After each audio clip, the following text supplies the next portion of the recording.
Hello dear students, ionic equilibria चॅप्टरच्या top 10 MCQ मध्ये तुमच्या सगळ्यांचं स्वागत आहे. हे टॉप 10 एमसीक्यू तुमच्या एमएचटी सीईटी आणि अदर कॉम्पिटिटिव्ह एक्झामसाठी नक्कीच हेल्पफुल असणार आहे स्टुडंट्स. सो आय होप तुम्ही एमएचटी सीईटीचं खूप छान प्रिपरेशन करतायत आणि थिअरी देखील तुम्ही एकदम इन डिटेल मध्ये रीड करत असाल. सो चलो, आयोनिक इक्विलिब्रियावरती मला कुठले टॉप 10 एमसीक्यू इम्पॉर्टंट वाटतायत की जे तुमच्या या वर्षी एमएचटी सीईटी साठी येऊ शकतात. सो ते एमसीक्यूज आज आपण बघणार आहोत आणि प्रत्येक एमसीक्यूला एकदम थेरोली आपण सॉल्व्ह करणार आहोत. जर तुम्हाला एखाद्या एमसीक्यूचा आन्सर येत असेल तर तुम्ही कमेंट मध्ये टाकायला विसरू नका. चलो बच्चा पार्टी, आपण पटकन एमसीक्यू सॉल्व्ह करूया. आपण hair is our first MCQ, that is pH विचारलेला दिसतोय काहीतरी. PH of 4 gram per litre NaOH solution. बर, असा क्वेश्चन बऱ्याच वेळेस विचारला जातोय. क्वेश्चन मध्ये फक्त आहे ना, कधी कधी नीट बघा बरं का, हा 4.0 ग्रॅम आहे. काही क्वेश्चन 0.4 ग्रॅम ने पण विचारलेले आहेत. मग आपले मुलं काय करतात, काहीतरी बघतात, 4 विचारले, आन्सर टिक करतात आणि निघून येतात. असं नका करू. थेरोली सॉल्व्ह करा. काय विचारलंय ते एकदा बघा. बघा, पीएच विचारलाय 4 ग्रॅम पर लिटर NaOH सोल्युशनचा. बरं, आता याला सॉल्व्ह कसं करायचं, तर सगळ्यात पहिले सोल्युशन कसलं आहे, NaOHचं. ओके, NaOH आहे ना स्टुडंट, OH याचा अर्थ हे सोल्युशन आहे, बेसिक सोल्युशन आहे. बरोबर. आता बेसिक सोल्युशन असेल तर समजून घ्यायचं याचा पीएच नसतो, याचा असतो POH. म्हणजे आपल्याला पहिल्यांदा काढावा लागतो POH, मग आपल्याला मिळतो पीएच. बरं, POH-पीएचचं रिलेशन तुम्हाला सगळ्यांना माहिती असावं. पीएच प्लस POH या दोघांचं रिलेशन असतं इज इक्वल टू 14. म्हणजे जर तुम्हाला पीएच माहित झाला तर तुम्ही POH काढू शकतात किंवा POH माहित झाला तर तुम्ही पीएच फाइंड आउट करू शकतात. सो याला सॉल्व्ह कसं करायचं, तर सगळ्यात पहिले सोल्युशन हे NaOH होतं, म्हणजे बेसिक होतं. आपल्याला मिळणार आहे POH. POH कसा मिळणार, तर सगळ्यात इम्पॉर्टंट POH काय असतो, तर POH सोप्या भाषेमध्ये तुम्हाला जर एखाद्याचं OH मायनस आयन कॉन्सन्ट्रेशन मिळालं तर तुम्ही त्याच्यावरून POH काढू शकतात. OH मायनस आयन कॉन्सन्ट्रेशन कसं मिळवायचं, आता हा तुम्हाला NaOH दिलेला आहे. हा दिलेला होता 4 ग्रॅम पर लिटर. आता याचा नीट मिनिंग जर समजून घेतला, 4 ग्रॅम पर लिटर, हा ग्रॅम पर लिटर होता. आपण याला मोल पर लिटर मध्ये आणणार, जे कॉन्सन्ट्रेशन असतं. आता बघा, 4 ग्रॅमला मोल मध्ये कसं कन्वर्ट करायचं, तर मोल काढण्याचा फॉर्म्युला तुम्हाला स्टार्टिंगला क्लास 11थलाच होता. सॉरी, मोल काढण्याचा फॉर्म्युला काय होता स्टुडंट, तर mass upon molar mass. Okay, mass upon molar मास.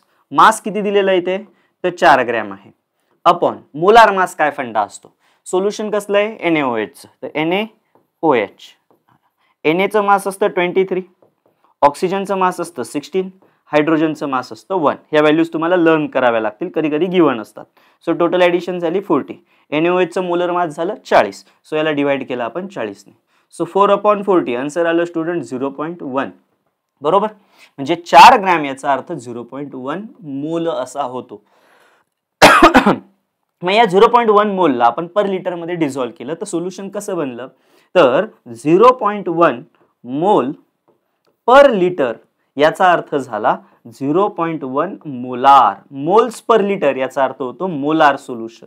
म्हणजे हे सोल्युशनचं कॉन्सन्ट्रेशन आहे 0.1 मोलार. याचा अर्थ आपल्याला असा दिलाय की 4 gram per litre NaOH solution, याचा अर्थ असा झाला की हे सोल्युशन 0.1 मोलार NaOHचं सोल्युशन आहे. आता NaOH मध्ये OHचं कॉन्सन्ट्रेशन तुम्हाला मिळालं, किती मिळालं, 0.1. ओके, 0.1 याचाच अर्थ असा झाला बाळांनो 10⁻⁻1. ऍग्री तुम्ही माझ्या पॉइंटसाठी, पॉइंट सोबत. यस, 0.1 याचा अर्थ होतो 10⁻⁻1. 0.01 याचा अर्थ होतो 10⁻². बरोबर, सिमिलर टू दॅट 0.1 म्हणजे 10⁻⁻1.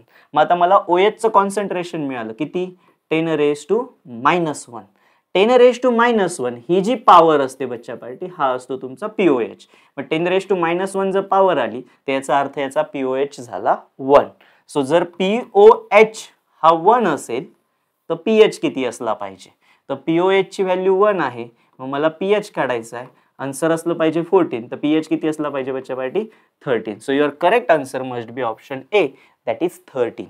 आय होप तुम्हाला हा सॉल्व्ह करता आला पाहिजे. याला कशा पद्धतीने सॉल्व्ह केला, एकदम थेरोली आणि नीट सॉल्व्ह केलेला आहे. एकदम सिंपल वेने 4 ग्रॅम पर लिटर होता, त्याला आपण मोल पर लिटर मध्ये आणला. मोल पर लिटर म्हणजे काय, तर त्याचं कॉन्सन्ट्रेशन. जेवढं कॉन्सन्ट्रेशन त्याचं होतं तेवढं OHचं कॉन्सन्ट्रेशन. जेवढं OHचं कॉन्सन्ट्रेशनला पॉवर होती तो असा त्याचा POH, आणि POH वरून काढला आपण pH. ओके, असे न्यूमेरिकल सॉल्व्ह करा, हे खूप इम्पॉर्टंट आहे. चला सिमिलर दुसऱ्या एमसीक्यू कडे जाऊया बच्चा पार्टी आपण. बघा दुसरा एमसीक्यू काय दिलेला आहे. The pH of 0.05 molar barium hydroxide solution. बर, आता याचा पण तुम्हाला काय विचारलाय, पीएच आणि सोल्युशन कसलं आहे, बेरियम हायड्रॉक्साइड. आता इथे OH आला की नाही, तर OH आला याचा अर्थ हे सोल्युशन ऍसिड आहे की बेस आहे, तर हे सोल्युशन आहे बेस. मग ह्या बेस साठी आपण पीएच काढणार का, तर नाही, बेस साठी आपण फाइंड आउट करणार POH. आणि मग आपल्याला एकदा का POH मिळाला की त्याच्यावरून आपण काय काढणार, पीएच. आता POH कसा काढायचा बघा. आता इथं ऑलरेडी 0.05 मोलार हे कॉन्सन्ट्रेशन दिलेलं होतं, पण याच्यात एक ट्विस्ट आहे म्हणून मी इम्पॉर्टंट मध्ये घेतलाय. काय ट्विस्ट आहे बघा. दिलेलं सोल्युशन कसलं आहे, तर barium hydroxide that is BaOH2. तुम्ही जर नीट बघितलं मागचं जे एक्झाम्पल होतं ते होतं NaOH, बरोबर. आता NaOH मध्ये OH एकच होता, त्याच्यामुळे NaOH जे काही कॉन्सन्ट्रेशन होतं 0.1 मोलार तेच कॉन्सन्ट्रेशन होतं OHचं, कारण की NaOH मध्ये एकच OH होता. बट इथे तसं नाहीये, इथे बेरियम हायड्रॉक्साइड मध्ये OH 2 आहे, म्हणजे जे या बेरियम हायड्रॉक्साइडचं कॉन्सन्ट्रेशन असेल त्याच्या डबल OHचं कॉन्सन्ट्रेशन असेल. मग बेरियम हायड्रॉक्साइडचं कॉन्सन्ट्रेशन किती होतं, 0.05 मोलार.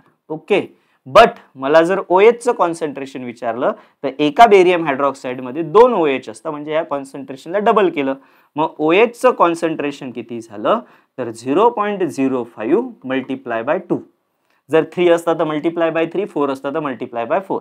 मग OHचं कॉन्सन्ट्रेशन झालं इंटू 2 केला म्हणजे 0.1 मोलार. 0.1 याचा अर्थ झाला 10⁻⁻1 आणि 10⁻⁻1 याचा अर्थ झाला POH इज इक्वल टू 1. जर बच्चा पार्टी POH 1 आहे तर ऑब्विसली पीएच किती असला पाहिजे, 13, कारण की दोघांची ऍडिशन असते 14. सो पीएच किती आला पाहिजे याचा, दॅट इज ऑप्शन बी 13. आता ह्या न्यूमेरिकल मध्ये तुम्ही काय शिकलात, तर मागच्या मध्ये OH एक होता म्हणून जे कॉन्सन्ट्रेशन आलं तेच OHचं, याच्यामध्ये OH डबल होता म्हणून जे काही कॉन्सन्ट्रेशन आपल्याला दिलं होतं त्याला इंटू 2 केला.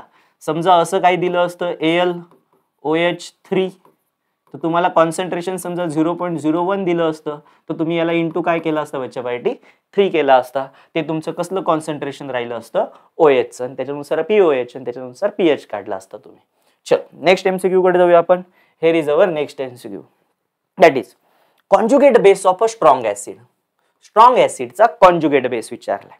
What is a conjugate base. Base काय असतो, कॉन्जुगेट बेस काय असतो. समजा माझ्याकडे एक ऍसिड आहे, ओके, ऍसिड आहे HCl. ओके, आता ऍसिडचा रोल काय, तर ऍसिडचा रोल आहे प्रोटॉन डोनेट करणं. ओके, ऍसिडचं काम काय, तर ऍसिडचं काम आहे प्रोटॉन डोनेट करायचं, देऊन टाकायचं. ओके, आणि बेसचं काम काय, तर बेसचं काम अकॉर्डिंग टू द ज्याने कॉन्जुगेट बेस थेरी दिली होती त्यांच्या म्हणण्यानुसार प्रोटॉन ऍक्सेप्ट करायचा, प्रोटॉन ऍक्सेप्ट करायचा. ओके, आता ज्याने प्रोटॉन दिला तो ऍसिड, ज्याने प्रोटॉन घेतला तो बेस. आता ऍसिडचं काम काय, प्रोटॉन द्यायचा. मग हा जो H आहे याच्यातून निघून गेला, -H, प्रोटॉन दिला, उरलं काय रे बाळांनो, Cl मायनस. मग जो ऍसिड आहे त्याने प्रोटॉन दिल्यानंतर जो पार्ट उरतो त्याला म्हणतो आपण कॉन्जुगेट बेस. काय म्हणतो आपण याला, कॉन्जुगेट बेस. आणि समजा माझ्याकडे एखादा बेस होता, लाईक माझ्याकडे होता NH3, this is a base. Okay, आणि या बेसने समजा प्रोटॉन ऍक्सेप्ट केला, बेस प्रोटॉन ऍक्सेप्ट करतो, प्रोटॉन ऍक्सेप्ट केला तर याचा बनला NH4+. प्रोटॉन आला की प्लस चार्ज येतो, प्रोटॉन गेला की मायनस चार्ज येतो. मग हा प्लस NH4+, तर याला की काय म्हणणार मी, याला म्हणणार कॉन्जुगेट ऍसिड. सो दोन फंडे आहेत, एक आहे कॉन्जुगेट बेस आणि एक आहे कॉन्जुगेट ऍसिड. ऍसिडचा असतो कॉन्जुगेट बेस, बेसचा असतो कॉन्जुगेट ऍसिड. ओके, सो आता तुम्हाला क्वेश्चन असा विचारलाय, conjugate base of a strong acid. जर एखादा ऍसिड स्ट्रॉंग आहे तर त्याचा कॉन्जुगेट बेस कसा असेल, मग तो वीक बेस असेल, स्ट्रॉंग बेस असेल, न्यूट्रल असेल की वीक ऍसिड असेल. तर स्टुडंट लक्षात ठेवायचे, जर तुमच्याकडे स्ट्रॉंग ऍसिड आहे, काय आहे, स्ट्रॉंग ऍसिड आहे, तर त्याचा कॉन्जुगेट बेस हा वीक असतो. कसा असतो, वीक.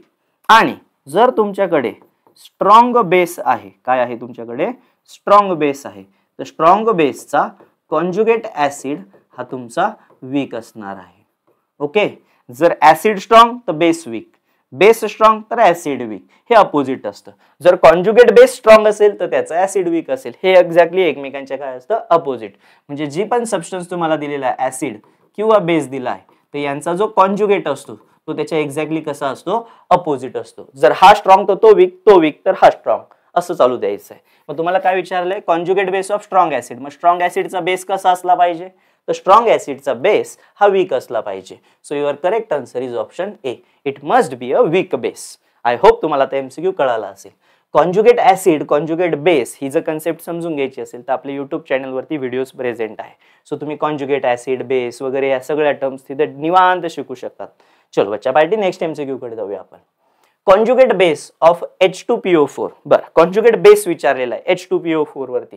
बघा बच्चा पार्टी, तुम्हाला जर कॉन्जुगेट बेस विचारलाय ना, तर याचा अर्थ दिलेला ऍसिड आहे. ओके, आता कॉन्जुगेट बेस कसा काढायचा बघा, H2PO4. मी आता याचा ऍसिड पण काढून दाखवतो आणि बेस पण काढून दाखवतो समजण्यासाठी, फॉर एक्झाम्पल म्हणून. ओके, समजा मला या कन्सेप्टचा कॉन्जुगेट बेस विचारला, कॉन्जुगेट बेस विचारला, किंवा चुकून मला याचा कॉन्जुगेट ऍसिड विचारला. ओके, मी याचा कॉन्जुगेट बेस कसा असतो, बेस जर विचारला ना बच्चा पार्टी, तर तुम्हाला याच्यातून हायड्रोजन मायनस करायचं आहे, आणि ऍसिड जर विचारला तर याच्यात हायड्रोजन प्लस करायचं आहे. एवढं डोक्यातच ठेवायचं. कॉन्जुगेट बेस विचारला की हायड्रोजन कमी करायचा, कॉन्जुगेट ऍसिड विचारला की हायड्रोजन प्लस करायचा. मग हायड्रोजन जर मायनस झाला तर HPO4 होता, एक हायड्रोजन गेला, उरला काय मग HPO4. बरोबर, H2PO4 मधून एक H गेला, उरला HPO4. H गेला की त्याच्या डोक्यावर येतो मायनस चार्ज. आता कॉन्जुगेट ऍसिड विचारा, समजा H ऍड केला तर काय होऊन जाईल, H3PO4. H आला तर चार्ज झाला प्लस. सो हा झाला कॉन्जुगेट ऍसिड, तो झाला कॉन्जुगेट बेस. आरामशीर ड्रॉ करू शकतात. समजा मी तुम्हाला एक्झाम्पल दिलं की तुम्ही सोडवा बरं असं. समजा एक दिला तुम्हाला H2 आणि विचारलं याचा कॉन्जुगेट बेस कोणता असेल आणि कॉन्जुगेट ऍसिड कोणता असेल. तर बच्चा पार्टी याचा कॉन्जुगेट बेस कसा असेल, तर तुम्हाला याच्यातून एक काय करायचं आहे, हायड्रोजन मायनस करायचं आहे. आणि जर तुम्हाला विचारलं याचं कॉन्जुगेट ऍसिड काय, तर तुम्हाला याच्यामध्ये हायड्रोजन काय करायचं आहे, प्लस करायचं आहे. सो सॉल्व्ह करता येईल तुम्हाला. हायड्रोजन मायनस केला, मग H2 मधून H गेला, काय उरला HO मायनस, आणि H ऍड झाला तर काय झाला H3O प्लस. हा झाला कॉन्जुगेट ऍसिड, हा झाला कॉन्जुगेट बेस. आय होप तुम्हाला आता हे असं पद्धतशीर जमणार आहे. सो याचा करेक्ट आन्सर काय असलं पाहिजे होतं, conjugate base of this, that is option A, HPO4 minus, हे तुमचं आन्सर असलं पाहिजे. चलो बच्चा पार्टी, नेक्स्ट एमसीक्यू कडे जाऊया. ओके स्टुडंट्स, नेक्स्ट एमसीक्यू बघण्या अगोदर सगळ्यात इम्पॉर्टंट काय आहे, तर तुमच्यासाठी आहे MHT CET बॅच घेऊन आलेलो, दॅट इज रेकॉर्डेड बॅच आहे. बॅच जरी रेकॉर्डेड असेल तर त्यामधलं कंटेंट सगळं नवीन आहे, एकदम इन डिटेल आहे आणि तुम्हाला नक्की हेल्प होणार असं कंटेंट आहे. या कंटेंटमध्ये काय काय दिलेलं आहे बॅचमध्ये तुम्हाला, तर थेरी लेक्चर्स पासून प्रत्येक चॅप्टरची MCQ टेस्ट, MCQs, सगळ्या गोष्टी, motivational sessions, exam taking strategies, complete syllabus test कशा असणार आहे, प्रॉब्लेम सॉल्व्ह करण्यासाठी कोणकोणत्या टेक्निक्स सॉल्व्ह करायचे, PYQs कव्हर करून दिलेले आहेत. सो या कोर्सला इनरोल कसं करायचंय किंवा जॉईन कसं करायचंय, तर जस्ट तुम्हाला आहे ना ऍप्लिकेशन डाउनलोड करायचंय माझ्या नावाचं, that is Gunwant Mali. Play स्टोरला जा, ऍप्लिकेशन डाउनलोड करा, जॉईन करायचा आहे कोर्स. ओके, किंवा हे जमत नसेल तर जस्ट व्हॉट्सअप नंबर दिलेला आहे, याच्यावरती एक हाय मेसेज सेंड करा, तुम्हाला सगळ्या लिंक्स मिळून जातील. या लिंक्स मिळाल्या की त्याचं जे काही कोर्स जॉईन करायची लिंक आहे त्याच्यावर क्लिक करा आणि कोर्स परचेस करून जॉईन करा. इवन याच्यासोबतच तुम्हाला डिस्क्रिप्शन बॉक्समध्ये, व्हिडिओच्या डिस्क्रिप्शन बॉक्समध्ये टेलिग्राम चॅनलची लिंक मिळते. सो टेलिग्राम चॅनलला जॉईन करून घ्या. बच्चा पार्टी, टेलिग्रामला जॉईन यासाठी करायचं आहे तुम्हाला की जेणेकरून ह्या ज्या काही सगळ्या PDFs, इम्पॉर्टंट क्वेश्चनचे PDFs मी जे शेअर करतोय ते सगळे तुम्हाला टेलिग्रामवरती अवेलेबल आहे. सो तुम्हाला पटकन टेलिग्राम चॅनलला काय करायचं आहे, जॉईन करायचं आहे. चलो आपण पुढच्या MCQ कडे जाऊया. So students, here is our next MCQ, one of the most important. The compound whose 0.1 molar solution is basic. बर, कोणाचं 0.1 मोलार सोल्युशन बेसिक असतं. सो सगळ्यात पहिले सोल्युशन कोणाचं विचारतात ते समजून घ्या. जर बच्चा पार्टी तुम्हाला एखादा स्ट्रॉंग ऍसिड दिलेला आहे आणि प्लस स्ट्रॉंग बेस दिलेला आहे, तर ह्या दोघांचं सोल्युशन हे न्यूट्रल असतं. ओके, जर दोघं स्ट्रॉंग असतील तर सोल्युशन हे न्यूट्रल असतं. जर तुम्हाला स्ट्रॉंग ऍसिड दिला आणि वीक बेस दिला असेल तर सोल्युशन हे ऍसिडिक असतं. ओके, आणि जर तुम्हाला वीक ऍसिड दिला आणि स्ट्रॉंग बेस दिला तर बनणारं सोल्युशन हे बेसिक असतं. आता याच्यावरून तुम्ही फाइंड आउट करू शकता की कसं असणार आहे. जर दोघी स्ट्रॉंग असेल तर solution, strong acid strong base एक केलं तर न्यूट्रल होऊन जाईल. बट जर acid strong and base weak आहे तर सोल्युशन ऑब्विसली जो स्ट्रॉंग होता तसंच बनेल acidic. Weak acid and strong base आहे तर बेस स्ट्रॉंग होता म्हणून सोल्युशन बेसिकच बनणार आहे. सो चलो आपण बघूया की याच्यामध्ये कोणाचं सोल्युशन बेसिक असेल. तर पहिला आहे अमोनियम ऍसिटेट. आता यांचे फॉर्म्युले तुम्हाला जमलेच पाहिजे. अमोनियम ऍसिटेट, अमोनियम म्हणजे काय NH4 आणि ऍसिटेट म्हणजे काय CH3COO. बघा आता याचा फॉर्म्युला असा असतो CH3COO आणि NH4, याला म्हणतात बच्चा party ammonium acetate. Ammonium acetate कशापासून बनतो तर CH3COO NH4. याच्यात दोन आयन्स आहे, एक आहे CH3COO आणि एक आहे NH4.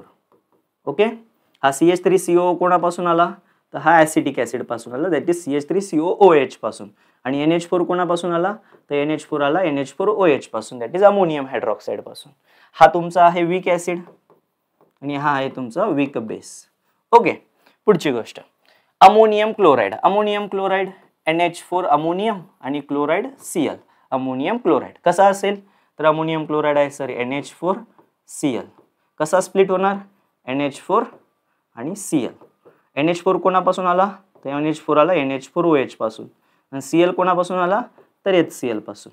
NH4OH कसा होता वीक बेस, HCl कसा होता स्ट्रॉंग ऍसिड.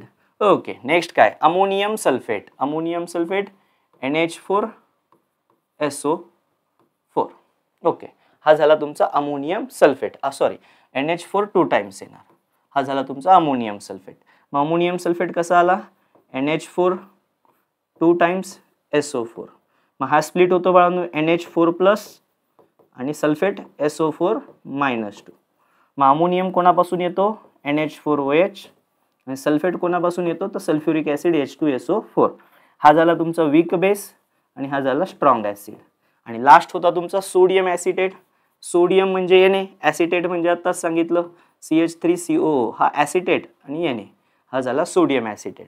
कसा स्प्लिट होणार सोडियम ऍसिटेट CH3COO Na, इकडे गेला तुमचा ऍसिटेट दॅट इज CH3COO- आणि Na दॅट इज NaOH किंवा Na+. हा कुठून येतो CH3COO ऍसिटिक ऍसिड पासून आणि Na कुठून येतो NaOH पासून. जर इकडे बघितलं तर हा वीक ऍसिड आणि हा स्ट्रॉंग बेस. जर बच्चा पार्टी तुम्हाला विचारलंय की कोणाचं सोल्युशन स्ट्रॉंग असेल किंवा सॉरी बेसिक असेल तर बेसिक, किंवा हा क्वेश्चन असा पण येतो कोणाचं सोल्युशन बेसिक आहे किंवा कोणाचा pH हा हायेस्ट आहे. हायेस्ट pH कोणाचा असतो ज्याचं सोल्युशन बेसिक असतं असं पण विचारलं जातं.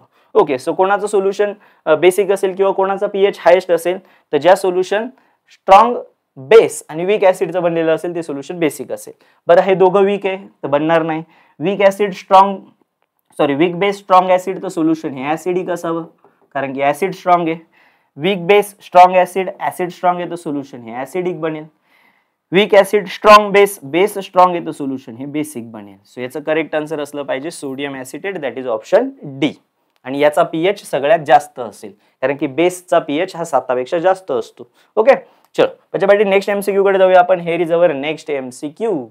Which has the highest pH. Okay, highest pH म्हणजेच काय सोल्युशन कसं पाहिजे बेसिक पाहिजे. बेसिक म्हणजे काय तर याच्यामध्ये बेस कसा पाहिजे स्ट्रॉंग बेस. आता तुम्हाला हे पटापट ओळखता आलं पाहिजे बेस स्ट्रॉंग कोणामध्ये. ओके, सो चलो फाइंड आउट करूया बेस स्ट्रॉंग कोणामध्ये असेल. ओके, सो हा झाला CH3COO आणि NH4. मग CH3COO म्हणजे काय तर CH3COOH ऍसिटिक ऍसिड आणि NH4 म्हणजे काय तर NH4OH अमोनियम हायड्रॉक्साइड. हा होता सर वीक ऍसिड आणि हा होता वीक बेस. नाही बनणार, बेसिक सोल्युशन बनणारच नाही, दोघं वीक आहे. सोडियम कार्बोनेट, सोडियम म्हणजे Na कशापासून आला NaOH आणि CO3 कोणापासून येतो तर कार्बोनिक ऍसिड H2CO3. हा जो बेस आहे हा स्ट्रॉंग बेस आहे आणि हा जो ऍसिड आहे it is a weak acid. दोघांमध्ये स्ट्रॉंग कोण होता बेस. मग याचं सोल्युशन कसं असलं पाहिजे बेसिक असलं पाहिजे म्हणजे याचा pH सगळ्यात जास्त असला पाहिजे. दुसरं अमोनियम क्लोराइड. अमोनियम मध्ये ammonium NH4OH, chloride Cl HCl. HCl is a strong acid, ammonium hydroxide is a weak base. मग स्ट्रॉंग ऍसिड होतं म्हणजे याचं सोल्युशन कसं असेल ऍसिडिक असेल. आणि सोडियम नायट्रेट, सोडियम नायट्रेट काय आला बाळांनो Na कोणापासून आला NaOH पासून which is a strong base. आणि NO3 HNO3 nitric acid. Okay, which is a strong acid. Strong base strong acid, solution is a neutral. आता तुम्ही जर नीट बघितलं तर कोणाचं सोल्युशन बेसिक आहे, तो सोल्युशन बेसिक आहे याचं, म्हणजे याचा पीएच सगळ्यात जास्त असेल. So your correct answer must be option B. तुम्हाला बेस आणि ऍसिडची नावं पाठ करावे लागतील. हे सगळे तुम्हाला ऑलरेडी दिलेले आहे. कुठे दिलेले आहे? टाइप्स ऑफ सॉल्ट नावाचा टॉपिक आहे.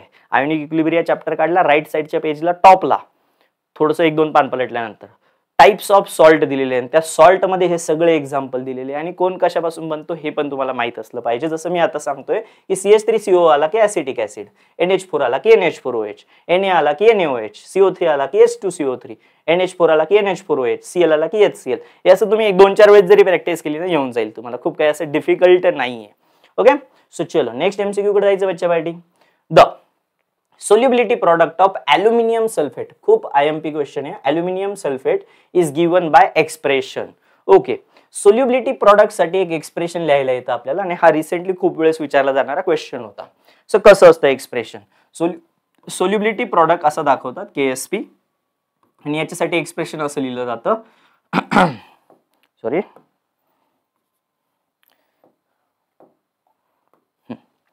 याच्यासाठी एक्सप्रेशन असं लिहितात x raise to x, y raise to y, s raise to x plus y. Okay, तुम्ही म्हणणार सर हे काय गंमत आहे? मी एक एक्झाम्पल शिकवतो, नंतर आपण या एक्झाम्पल कडे जाऊया.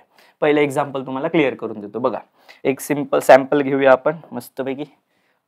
तुमच्यासाठी एक्झाम्पल घेतो बाळांनो मी ॲल्युमिनियम ट्रायक्लोराइड AlCl3. ओके, हे एक्झाम्पल घेतलं. आता याला कसं शोधायचं बघा बरं का. याच्यात x काय, y काय, s काय आणि x काय आणि y काय. बघा, तर हा जो पहिला एलिमेंट आहे ॲल्युमिनियम, हा किती टाइम्स आहे? तर इथं काही नाही म्हणजे सर काय आहे 1. हा 1 टाइम्स आहे बरोबर. मग याला म्हणायचं x इज इक्वल टू 1. आणि हा जो दुसरा दिसतोय ॲल्युमिनियम सॉरी Cl किती टाइम्स दिसतोय? 3 टाइम. मग याला म्हणायचं y. हा झाला x आणि y च्या व्हॅल्यू. या x आणि y च्या व्हॅल्यू फक्त इथे पुट करायच्या. बघा बरं कशा व्हॅल्यू पुट होतील. x रेस टू x म्हणजे 1 raise to 1 into y raise to y म्हणजे काय रे 3 रेस टू 3 आणि into s raise to x plus y, s raise to 1 plus 3. तर काय झाला? 1 रेस टू 1 तर 1च झाला, 3 रेस टू 3 27 झाला आणि s रेस टू काय झाला 4. म्हणजे आन्सर आलं 27 s रेस टू 4. असं एक्सप्रेशन शोधायचं आहे. ओके, आय होप तुम्हाला आता हे सॉल्व्ह करता येईल. आता इकडे येऊया आपण. Aluminium sulphate. ॲल्युमिनियम सल्फेटचा formula aluminium Al2 sulphate SO4 3 times.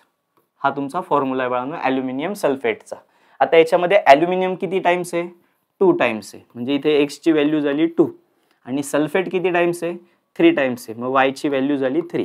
आता x आणि y ची व्हॅल्यू जर मिळाली तर विषयच ऑलमोस्ट संपून जातो. x आणि y ची व्हॅल्यू मिळाली तर इथं सम असते s च्या डोक्यावर. मग 2 + 3 किती झाला 5 म्हणजे h च्या डोक्यावर ऑलमोस्ट 5 आला पाहिजे.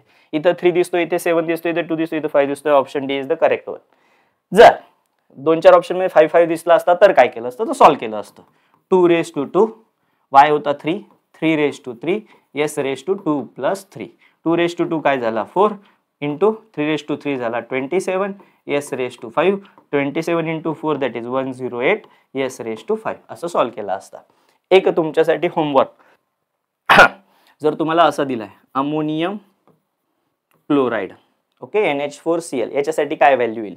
लक्षात घ्यायच्या पाठी बरेच जण हे चुका करतात. NH4 मग x ची व्हॅल्यू 4 घेतात ना, तर नाही. हा अमोनियम एक आयन आहे आणि Cl एक आयन आहे. मग अमोनियम हा सेपरेट एक आयन आहे. सो x ची व्हॅल्यू झाली 1 आणि Cl एक सेपरेट आयन आहे म्हणून Cl ची व्हॅल्यू झाली सॉरी y ची व्हॅल्यू झाली 1.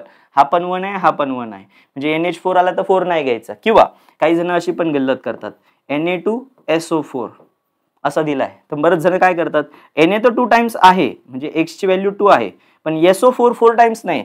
SO4 हा एक सेपरेट आयन आहे. मग SO4 एकच वेळेस आहे. सो y ची व्हॅल्यू काय झाली 1 झाली तुमची. किंवा कधी कधी असं पण येतं NaNO3 याच्यात पण तीच गल्लत होते. Na दिलाय तर x ची व्हॅल्यू 1 आणि NO3 हा सेपरेट आयन आहे म्हणून y ची व्हॅल्यू 1. याला 3 टाइम्स घेऊ नका. म्हणजे O3 आला H4 आला तर हे 4 3 नका घेऊ तुम्ही. NH4 हा एक सेपरेट आयन आहे. ओके, अशा पद्धतीने व्हॅल्यू पुट करून तुम्ही एक्सप्रेशन फाइंड आउट करू शकतात. चलो बच्चा पार्टी नेक्स्ट MCQ कडे जाऊया. Any substance that can accept a proton is refer as to. बर, आता एखादा प्रोटॉन ऍक्सेप्ट करतो त्याला ऍसिड म्हणायचं की बेस म्हणायचं? तर हे सगळं जाणून घेण्यासाठी आपल्याला थेरी माहित पाहिजे. तर आपल्याकडे टोटल किती थेरीज होत्या? तर आपल्याला थिअरीज होत्या 3. पहिली थिअरी होती, एक महान सायंटिस्ट होते ज्यांचं नाव होतं अर्हेनियस, बरोबर. दुसरा सायंटिस्ट होतं ज्याचं नाव होतं लॉरी अँड ब्रॉन्स्टेड. आणि तिसरी थिअरी होती लेविस थिअरी, जी इम्पॉर्टंट थिअरी आहे. बरं स्टुडंट, सगळ्यात इम्पॉर्टंट अरेनियस कशाला काय म्हणायचं, तर according to the Arrhenius acid कशाला म्हणायचं आणि बेस कशाला म्हणायचं. बघा अरेनियस नुसार ज्याने H+ आयन दिला तो ऍसिड, ज्याने OH- आयन दिला that is base. Lowry Bronsted नुसार ज्याने H+ आयन दिला तो ऍसिड, ज्याने H+ आयन ऍक्सेप्ट केला दॅट इज कॉल्ड बेस. आणि लेविस नुसार ज्याने इलेक्ट्रॉन ऍक्सेप्ट केले त्याला ऍसिड म्हणायचं, आणि ज्याने इलेक्ट्रॉन डोनेट केले त्याला बेस म्हणायचं. ओके, अशा थिअरीज होत्या तुमच्या. बरं H+ याचा अर्थ होतो प्रोटॉन, काय होतो प्रोटॉन, आणि OH चा अर्थ होतो हायड्रॉक्साइड. Okay, hydroxide. ओके, म्हणजे H+ आला तर प्रोटॉन. मग अकॉर्डिंग टू अरेनियस ज्याने H+ आयन प्रोटॉन प्रोड्यूस केला ऍसिड, ज्याने OH प्रोड्यूस केला base.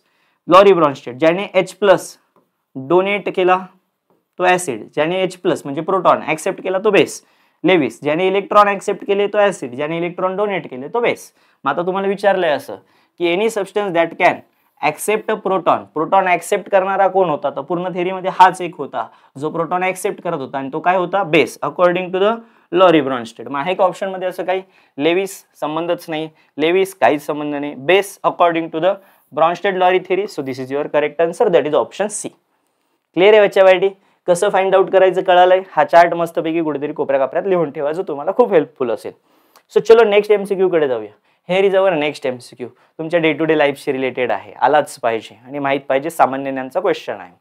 Kidney stone is develop.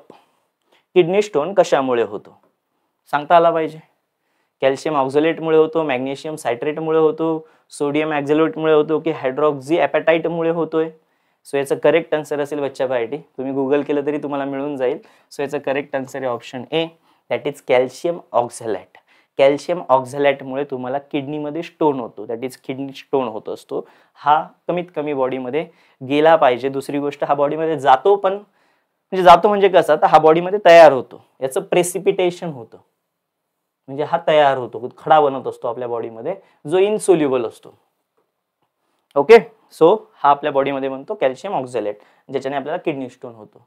Sodium citrate is a buffer system is use. बघा बच्चापाटी, हा MCQ खूपच इम्पॉर्टंट आहे. का माहिती का, कारण की बफर सिस्टीम जी आहे ना, इट्स अ बफर सिस्टीम जी आहे ना बाळांनो, हिच्यावरती जेवढे पण MCQs तुम्हाला आलेले आहेत हे सगळे नीट सोडवा, कारण की ह्या वर्षासाठी मोस्ट IMP असेल.